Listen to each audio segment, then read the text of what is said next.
So, welcome to the Slice of Time Street Photography podcast, episode 26, the first of 2026. So that's nice. Today I'm joined by Francesca Chiacchio. So I'm going to try and pronounce that correctly every time. She's a street photographer from Napoli in Italy, and her work stood out to me personally because of how candid it is and how intimate it feels at the same time. So, hey, Francesca, maybe you could introduce yourself? Hi, everyone. I'm a street photographer from Naples, even though I lived in US for many years. I started taking pictures at university during my architectural studies. So I first use analogic camera and then in the last probably 10 years I've been using digital camera. And and I approached street photography around probably 2016, let's say. Okay. Was it at the same time you started moving to digital? What was the move to digital because of street photography, or was it just two things that happened to happen at the same time? Actually, yeah. I mean, it was easier probably to upload the pictures on Instagram because I got close to street photography because of Instagram. So yeah, that was much easier. And plus uh, my old camera, I mean, it got broken, so I really need a new camera anyway. Oh, okay. Yeah. You needed the update and it just so happened. And so that's interesting to get to street photography from Instagram. I don't think I've heard it before. Was it like you just happened to stumble upon street photography, or was it because of maybe your architectural um, background already, or how did you find street photography then? Sure about it? I think it was really through Instagram. I mean, it's hard because when you say street photography, for me it's not correct because street photography has always been there, has always been practiced by the most well-known photographers, especially in America, you know. So I think now we say street photography, but there's always been like this gender.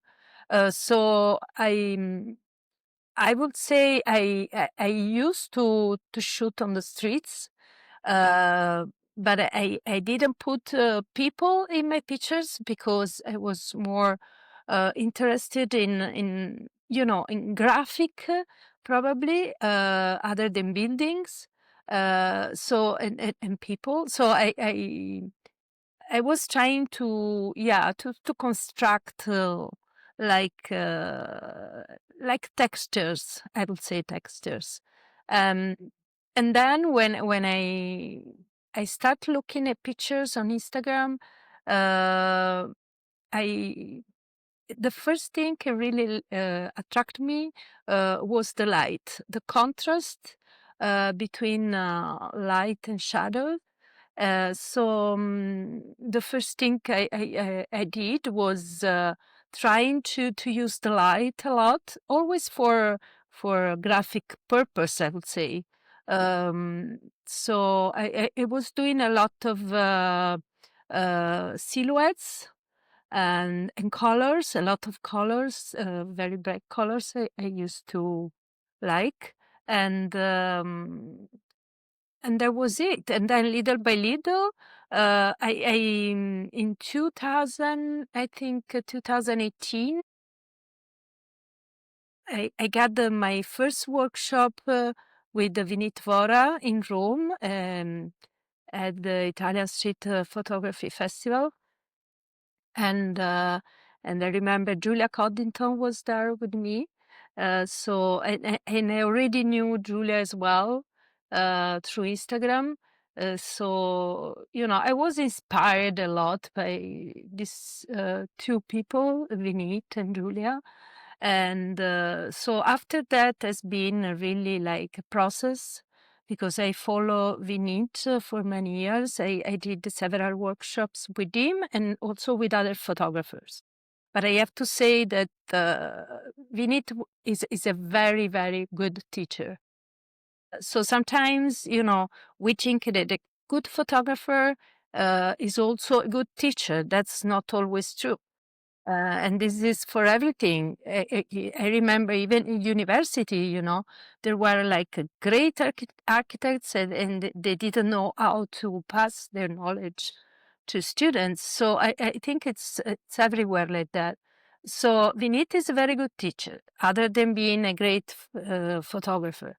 So that's why I kept going with him, and also because I saw, every time I was improving, it was always challenging for me. And so that's how it probably I progressed. I became, what I am now, and I do the kind of pictures I do right now. Was he taught me a lot about composition, even though I was also, an architect. So for architectural studies and projects, I always had to look for composition. So for me, was probably easier, and my attention is still there because I really like to compose pictures, other than going around and taking. I always say like weird stuff or funny moments. I like to compose, so Yeah. that's one of my main characteristics. Cool. Yeah. And because your photos, they're very in the crowd. So I, they do really look well composed. So I was sure that you didn't like shoot from the hip, but you never like just like you always look to the viewfinder to make your photo. You never shoot from the hip, right? Or if I understand you Um, correctly? okay, at the beginning I was shooting from the hip because I was very shy. I was very, very shy. And still now, if I don't feel comfortable, so if I'm North Europe or, cities where people look at you in a weird way, then I use the hip because it makes me feel more comfortable. But in So it's, general, I try to shoot from the viewer. yeah. And you find people in like Southern Europe, like of course Italy, to be more open to be photographed in the streets then, or? Yeah, I think so. I think Okay. in Italy in general it's easier. Uh, Okay. but sometimes, I would say, I don't know, even in Paris or, depends, really depends Yeah. on the Yeah, on the I was in cities. London 2 or 3 weeks ago, and it was very easy. Like no one cares. But here in Belgium, it's different. Yeah, it's people are definitely more Yeah, I was aware in of. Belgium. I was in Luxembourg. It's not that easy in Sweden as well. People look at you. So in that cases, I use the app.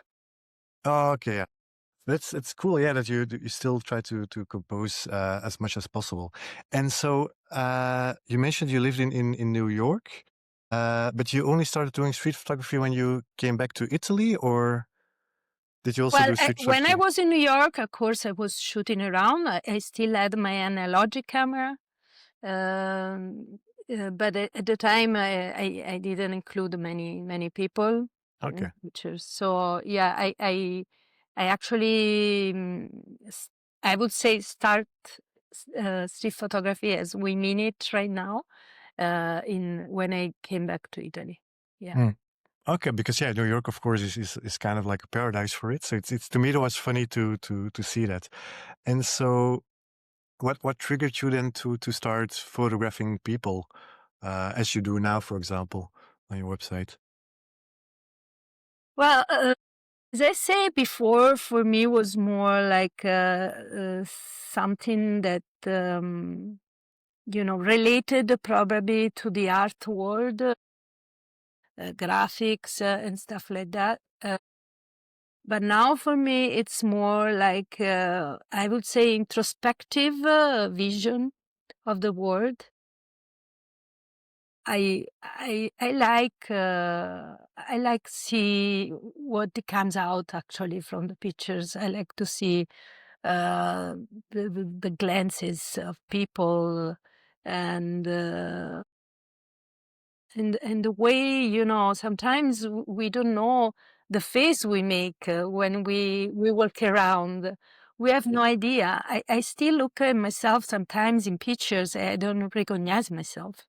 So the meaning, it's more like that. It's like um, like framing moments of lives that people don't even realize they're living in. Something Hmm. like. Okay, yeah, that's very nice. And so, while talking about workshops, there's a lot of questions there because you also give them, I understood. But maybe first, because you said you followed several workshops with the same teacher or photographer, photographer teacher. So that made me curious now, because did you notice you still had a lot to learn from that person? Or because for me, my strategy is usually to follow different workshops from different styles as well, to see how I enjoyed. But you, of course, stayed within the same style with the same teacher. Did you find that to be helpful for your growth then, or? As I said before, I try different ones, but he's the only one that really got me something, and I saw, my improvements each time. So that's why I stick with the Vinit for a while. Uh, I don't take workshops anymore. I give workshops right now. Um, I also gave a workshop with Vinit a couple of years ago, in 2024, here in Naples. Yeah, I think it's very important, and it's up to you. I mean, if you find your way with different photographers, the important thing is, I think, is uh, find your way of shooting, find your style, whatever it helps you to develop your own style. I think it's useful. I am not just gonna say, oh, you have to stick with one. I wouldn't say that, but at the same time, I think until you see that someone can give you something, you're better taking it. That's my idea. So that's why I stick with it, because I knew that there was still something that I had to learn. At one point, of course, for me was I wouldn't say I reached the point, because I like to think that we never reach a point, a top point. Um, and I will never compare myself with the Vinit Vora, that's for sure. But we are all different. We all have different views and styles, and I always have thought that photography is a way of expressing ourselves. So, we never can be as different as another person. Yeah. So that's why I think, each one of us has his or her own style. And it's very important, because that's what we should look for. Hmm. That Okay, was yeah. my main goal. I mean, of course, you don't know when you reach the point, but I see people looking at my pictures without knowing, and they say, oh, that's Francesca's picture. So that's good for me, because I can see that people can recognize my pictures right now, and it's very important. Yeah. You have a very nice and distinct style. That's also usually what I look for in guests on the podcast, is like they have like a solid or like a consistent style. So it's not like, for me, I'm still searching a bit. So I found the past year in 2025 that my style evolved also because of workshops that influenced me, that I noticed like, okay, this is something that was there for me, but I didn't notice still. And so for you, it's clear that you have your vision, you have your style, and that's why I usually tend to photographers like you who know those styles already, because it's usually also interesting because there's a lot of searching that happened already, and a lot of work that has already been put in. So it's I find it interesting. Something that I also noticed in your work is that you're very attracted to like festivities or events. Is that something because you just find it, like, for example, I do the same because it's easier to blend in the crowd and be less noticed, or Yeah, that's for sure. I mean, I started like that because as I said, I was very shy. And I always suggest to do that to my students as well, especially at the beginning when you start photographing and you are, intimidated by people. I suggest to go into crowds and events. Usually, people are not gonna say anything to you, and most of the times people, if especially if they are dressed up, they want to be photographed. So that's the best way to learn also how to compose, because of course, to in order to learn how to compose you need more layers, and you need, to put them in the right place. It's good because especially in the crowds, people don't move around, so you have the time, at least a few seconds probably, to compose. So I think yeah. it's very good for learning. Oh, that's an interesting take on it. Yeah, the having the extra time with the crowd. That's not something that I would ever have thought of, but that's totally right. Yeah. And so for your teaching, then it's yeah, you don't often have the luxury of an event happening probably. But so what I find interesting is for people who teach street photography is how do you keep it, well, interesting to yourself, because at some point it becomes like a job maybe, or is it not something you're too afraid of? If that question makes sense. Actually, I don't do it like full time, like Okay. many people do. I do it like, let's say, probably 2-3 times per year for weekends. So it doesn't even get me much time. Mm, Um, okay. but it's fun. It's fun. It's my city. I like to show around my city. I like also to see people getting excited about street photography, because a lot of people, they come to my workshop, they just approach street photography, so they are not like high level photographers. So it's nice to see more people getting close to street photography. I think um, I always say that for me, street photography was also a way to know myself better and to improve myself as a person, because the fact that I was shy and I was afraid of approaching people, it was like in my real life as well. It wasn't just about photography. So for me, it was also a way to challenge myself, to be a little bit different from the way I was, because I don't like being afraid of people, and I had been afraid of people. So as I also said in another interview, um, I think street photography for me was also like therapeutic, very therapeutic. So, and I see a lot of people approaching street photography. They have similar problems. I will call it problems. Yeah. Maybe they are not problems, but the same fear, let's say. Uh, so I think it's good for everyone, to use street photography, to, as a way to challenge yourself in life.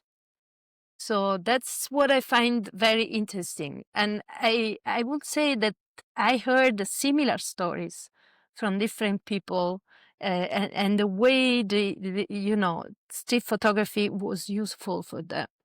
So I think it is very nice about it. Yeah, it sounds like I've heard it before, but it sounds also very familiar because I have the same.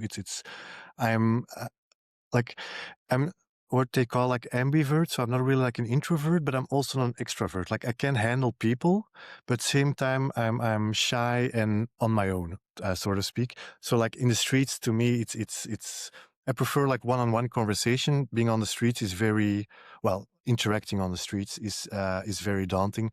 So that's yeah, very familiar, and it's definitely also like it's a nice way to get to know your city because you start noticing things very differently. I think like how silly stuff like how roadworks work. You start to notice those things, or like there's like a lot of color in that neighborhood and less in that neighborhood, or it's like all these different It's where the of the light light. Yeah, was, which time of the year it changes. It's yeah, very, you have to get track of a lot of information. And exactly. Yeah, also what I like about street photography is that uh, it happens to me, especially in some countries. Uh, I mean, I usually don't talk to people before shooting them, but it happens that sometimes people want to talk with you after. So I like that. I like that part. And that's also, a way of, knowing people, knowing cultures as well. So that's another interesting point about, street photography. yeah, exactly. And it's a nice way to interact with the people from your city, of course, or from somewhere else, and get to know different people. Yeah. So you travel a lot. I found, or like you've been to several places in the 10 years. Yeah, that you've been doing street photography. Do you notice that? Well, apart from, of course, like for example, shooting from the hip in Sweden instead, while you do it in Italy, do you also notice that different cities or different countries influence your style or how you look at things, or because of different architecture, different habits, different people? Well, of course, I think it must be this way. I mean, I think you can get influenced by the places you're in. That's not easy to tell that about Europe because so it's hard to tell about Europe for sure if you are in different countries. Like I went to Turkey, or I can imagine being in Africa or elsewhere. Uh, of course, you're not going to shoot the same way. I hope it's going to be like that. I haven't been in so many other countries other than Europe and New York. And Istanbul. So I would love to. I mean, I have every year I start thinking where I want to go this year, and then of course something happen, or you have to mix your personal life, your work life. It's hard. It's very hard. The last year for me, I had family problems, so I couldn't travel much. So that's why when I can't travel much, I usually stay in Italy or nearby. But yeah, my idea has been to go to Japan. Oh, oh yeah. I want to go for the last 2 years, and I haven't been able to. I don't know if I'll be able this year, but I have so many places I want to go, but other than that, I haven't really. I mean, other than India. I was in India in 2023. Other than India, I don't, I haven't been in very different places, I would say. Yeah. And so what attracts you to Japan, by the way? Like I'm curious to what makes you want to go there, because it's a very street photography inspired place. So it's or like a very popular place. So I can like I kind of know the answer, but yeah. Actually, I have to say that since I was like 18, 19 years old, I had been attracted by the Oriental culture. I used to read a lot of Japanese and Chinese um, writers. I don't know why, but to me, and I think for all of us in Europe, it seems so far away and so different culture. So I've always been attracted by diff- things that are very different from myself, from me, and from my Okay, culture. yeah, So for me, it was something very, very different. And plus, when I used to live in New York, I had several Japanese friends. The first friends I got in New York were Japanese. I hang out with a bunch of Japanese people, and I really loved their kindness, I would say. Their food, because I love Japanese food. I mean, for me, it's the same. best in the world. As So an Italian, you dare to say that, or for me, I mean, I love. I don't eat. I'm gluten free right now, so I don't eat okay? pasta. I Yeah, only then eat Italian is rice. very tough. Yeah, For me, would be easier to yeah, live there actually, but but yes. So it's always been there, like in my mind. I want to go in both, like China and Japan, both of them. mm, yeah, Um, but yeah, I still have this friend, this Japanese friend. I've been talk with her, and I want to come. I want to come, and probably, I hope sooner or later I'll go. yeah. So I hope so too. Then, yeah, that would be very interesting to see your work from there and your adventures. And so, one thing that I find maybe is I'm not sure if that's right, which I find less in the photos I've seen from Japan so far, and that I see a lot in your work, is it's very well, first of all, very very organic, but also very colorful. So is color to you like a very important aspect in your photography? Obviously it is, because I don't see any black and white. But is there like a specific reason you prefer color over black and white, or no, actually, I started in black and white. I oh, started in really? black and white with I used to have the analog camera. I actually like sepia colors. I don't know if you remember the kind of Yeah. pitch. There was a time that everyone was printing in sepia, and then I start using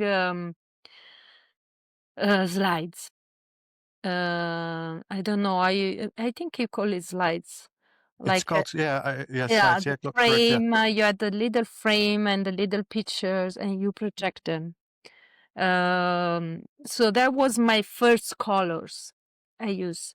And those Okay. colors were very different from the one we have now, because They're a bit dull. No, yeah.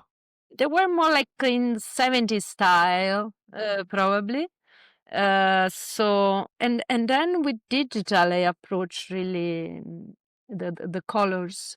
Um, I like black and white pictures. But I like colors better. Yeah. I Okay. and also because I always think we see in colors, so why should we use black and white? Uh, Even though there are street photographers I really like, they shoot only in black and white, and who knows, maybe one day I will do a project in black and white. I have no idea, but I like colors. I like bright colors. A lot of people tell me, your photography is about colors. It's not really like a conscious choice. It's more like what I like because uh, you know, sometimes I see also in the way I dress up, I use bright colors. So it's just the way I am. Yeah. No, makes sense. Yeah. And to me, it's interesting because you also look at like black and white photographers, you say. Is it more like for composition then? Or, yeah, probably.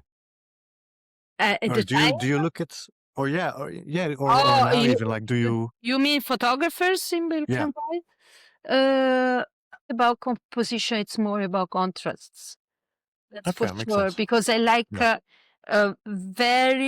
I like the contrast between very dark parts of images and very bright. Mm, So yeah. that kind of black and white, Yeah, not I know like what you mean.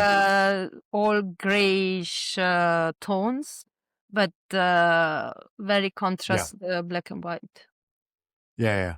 That's what I prefer as well, I think. Like Japanese sea photographers, Yeah. right? Kind of Like, like he's Chinese, but Van Ho, he's very, very contrasty. And so do you take a lot of inspiration from photographers and photos still, or is it more something you don't really make time for? That's just something that sometimes happens, or I think we are influenced, but by whatever we look at. So yeah, it's but you not don't like actively. I look at a book and I say, "Oh, I want to do like that." No, Okay. it's more. I think something in your mind.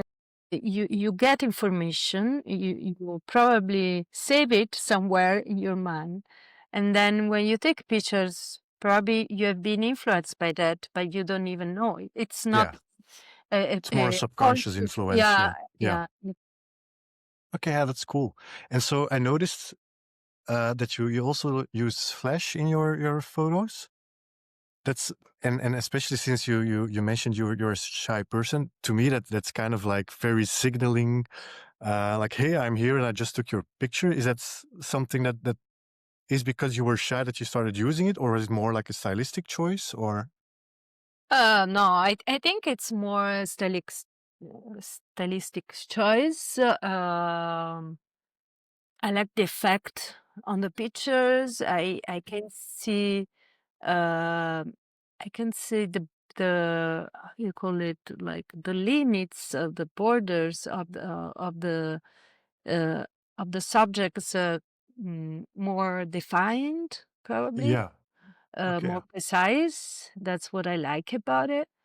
And of course the colors as well, they become brighter. So yeah, it's totally, I think it's stylistic. okay. And so was it at first then a tough decision, or like hard to start using the flash because of the shyness, or did you kind of like went easy with, or like was it easy for you?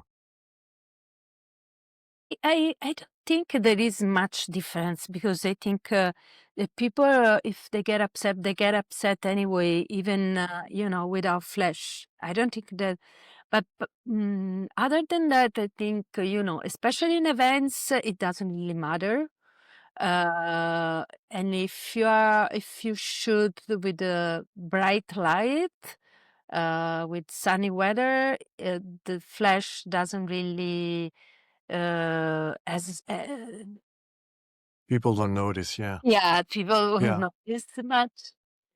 So that's my idea. So I don't think there is much difference between using or not using flash. Of course, I wouldn't use probably flash in Copenhagen, but I would say, Okay. in a northern city, it's hard. Uh, if I can take pictures, I can use flash. That's my idea. Okay. That's cool, because to me it's also in a subtle way. Like I notice it because I know the light, but it's also, you have like photographers where it's very clear it's flash. It's because it's at night and it's the flash does a lot of stylistic carrying the style. But for you, it's kind of like it's like a subtle kiss of light to, as you say, like pop out the colors better or make the subject stand out more. So that's definitely interesting. And also, you don't mind having people look at the camera. That's something you don't often see in street photography, I think. So do you sometimes pose people as well, or? And if I tag people?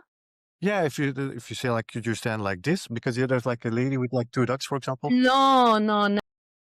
Never. Never. I don't like doing that. No. I don't like posing. The thing is, when people notice that you are taking pictures, they start posing. So what I always suggest is, to wait a little bit, because after a while they're gonna get tired of posing, and so you can get the best picture that time. So Okay. usually, as everyone says, either is the first picture or the last one that are gonna be the best ones. But yes, what I do, I usually wait a little bit until they relax and they start posing, and maybe they get distracted. But most of the times it's the first picture when they didn't realize.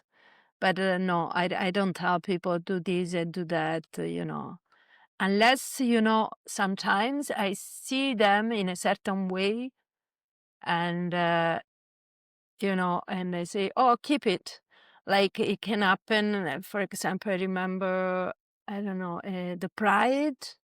There was this guy with a fan in his hand, doing this, and so he was going down with the fan. It was like, no, keep it.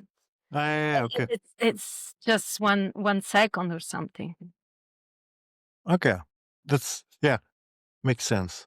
And So it's something that I have already seen it. yeah, So yeah, yeah. I've seen a picture, and then maybe the person is moving, and I'm like, oh no, don't move, Yeah. something like that. Yeah, yeah. I can imagine that happening. It's also often because you start taking photos and then people start posing and it's like, no, just, I'm not here. Yeah. That's something I like. I'm an event photographer, so a corporate event photographer. And I very often say like, I'm not here. Like people start posing as you say. And it's like, no, I'm not. Just continue talking, Yeah, continue having your drink, yeah, continue right, whatever you're doing. right. Um, so that's yeah. And so you're a patient person, and if you say that you like sometimes wait for them to get tired of posing, or is that like, does it happen within 3 seconds for you? I'm not patient. I'm Okay. not. I'm totally not. But with the street photography, I think you need to learn how to be patient. That's another thing. Because it happens a lot, even that you probably, find a background that you like, something that you like, and you have to wait a little bit until something happens. So, what's the question again? Yeah, if you're patient, because as you said, like if you sometimes If wait I for wait people a to little stop. bit. Yeah. Yeah, I mean, again, yeah, you have to be. You have to be. I'm patient just because I want to get the right pictures. That's Yeah. what makes me patient. Other than that, I'm not patient at all. So Okay. in real It's life, something I'm learning the past half year, let's say. And it's every. There's been a few experiences that every time it teaches me to be more patient. So I totally get it, but it's hard sometimes. Like I'll stick around for 20 seconds person, but that's like a month ago I did a workshop, and we had to do like an assignment, and it was like, pick a spot, stand there for 2 minutes without taking any photos. So just like 2 minutes of observation, and then you're allowed to take photos for like 10 minutes that you have to stay in that like 2 by 2 meter spot. And it was so tough for me to be there, like for the 2 minutes, just looking around. It was, but yeah, it taught me that it is useful because a lot of things can happen in those 2 minutes.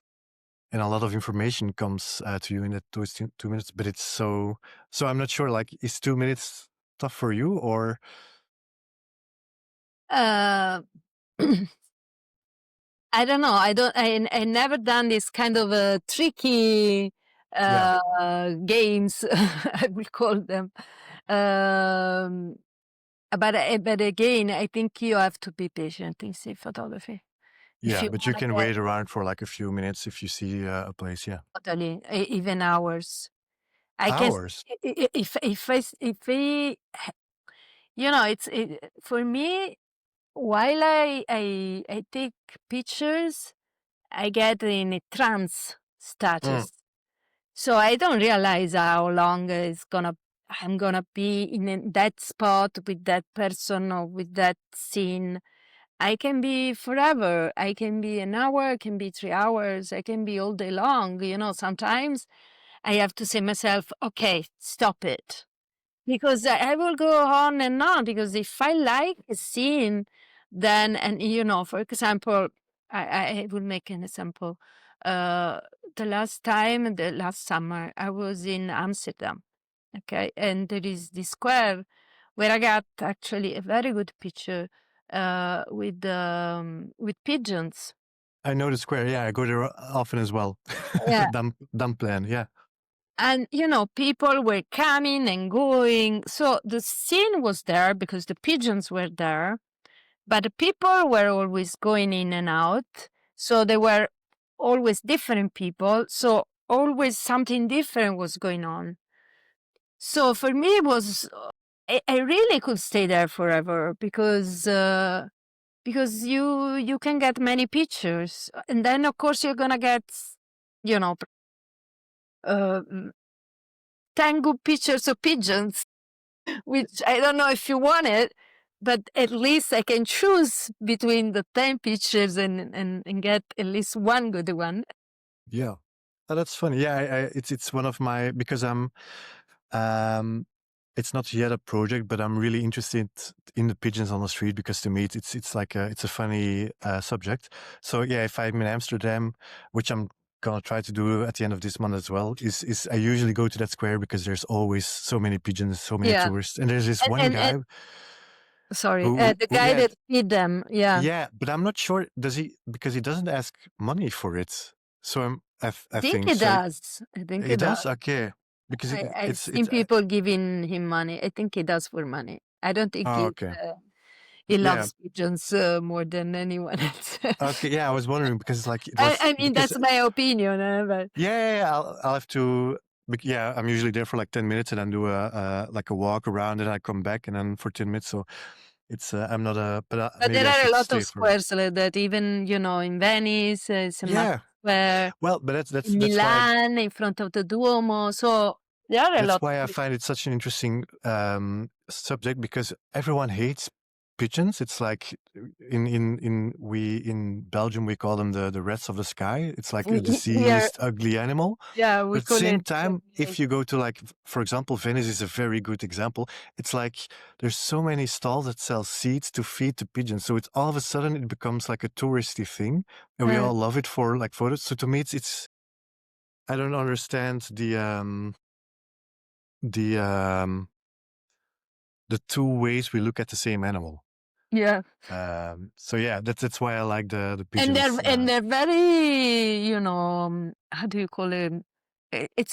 They come out very well in pictures. Yeah, photogenic. Yeah, true. Photogenic. Yeah, They're that's very true. photogenic. And it's also like, for example, here in Antwerp, there's like a beer brand, and the pigeon is their logo. But it's like it's a dirty animal, so it's why. But yeah, but at the same time, it's a very photogenic, yeah, animal. So that's why I find it funny. So I had a question that I thought about earlier, but now I forgot. I have to see if I can think of it again. Oh yeah, it's what gets you outside to take photos? Is it what motivates you to take the camera and go out today or tomorrow or whenever? I don't go out much. I am ashamed of that. But I don't go out much by myself, especially in Naples. Um, what makes me taking pictures is something new.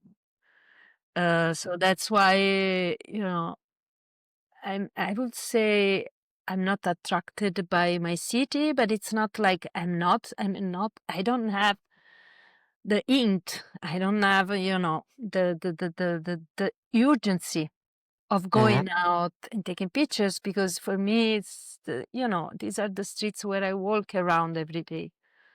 So what makes me very willing to take pictures is traveling.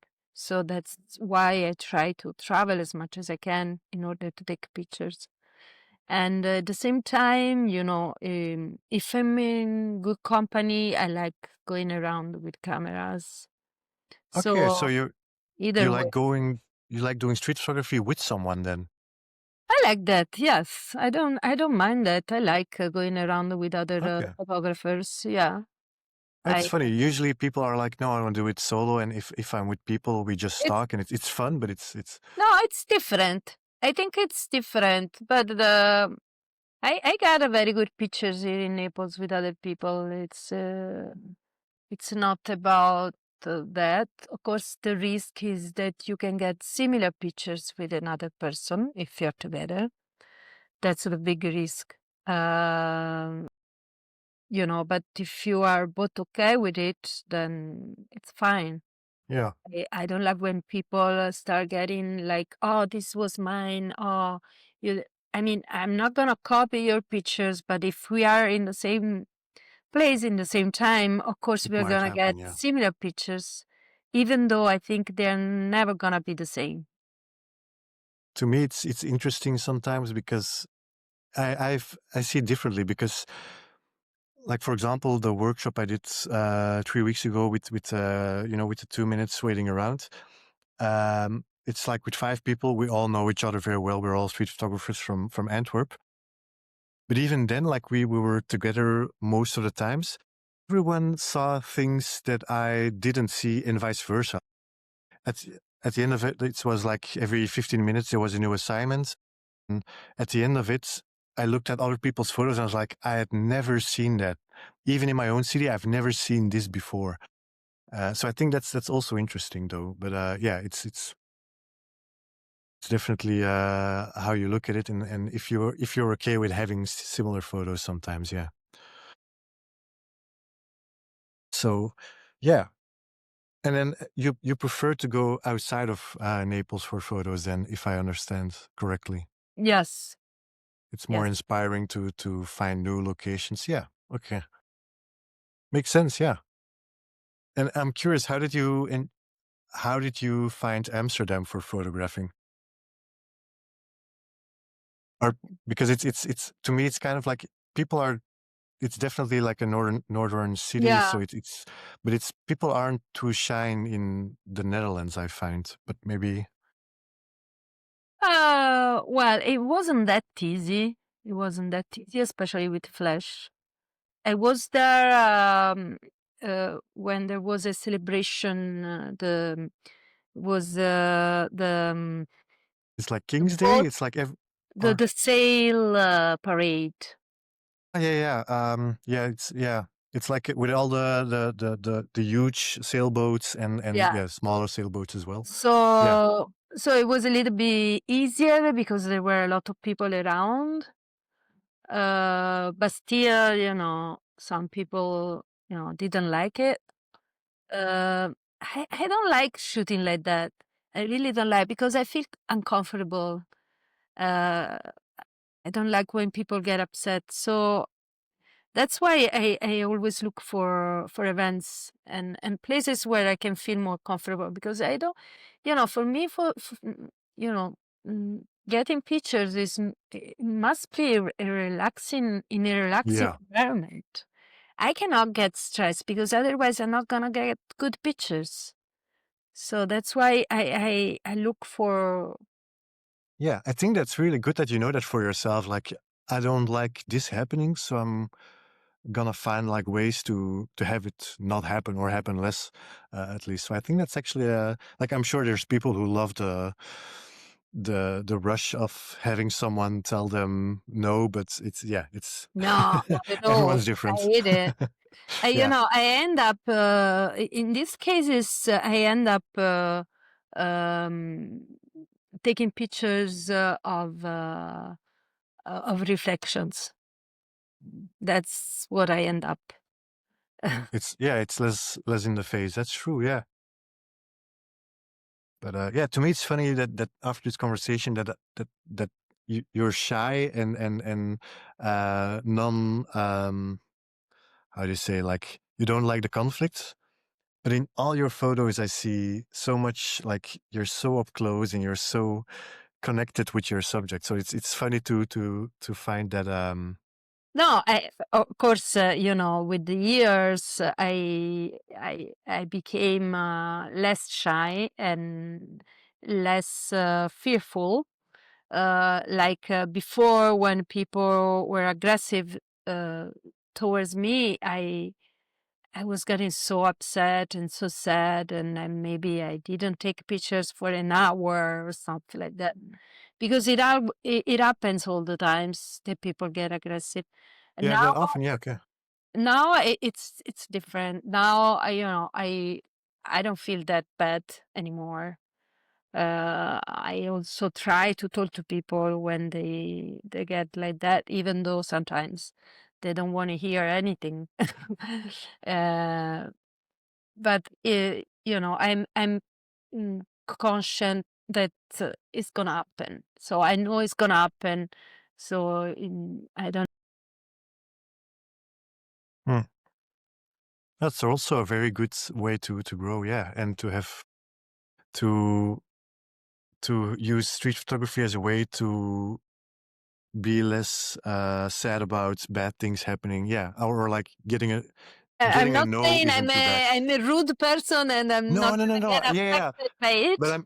But yeah, I but would say it doesn't affect like my sensitivity that much more, because I'm aware that it's gonna happen. They can happen.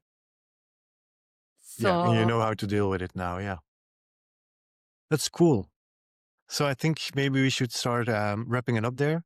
So thank you, Francesca, for your time and insights. It was very, very interesting to me.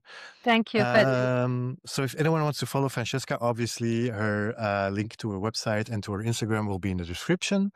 So make sure to follow her because her photos are very colorful, intimate, and amazing. Also, make sure to follow the podcast, of course, on your favorite platform, which is probably the platform you're listening on right now. And feel free to share this episode with a friend who would be interested. So thank you, Francesca. Thank you, Frederick. Thank you.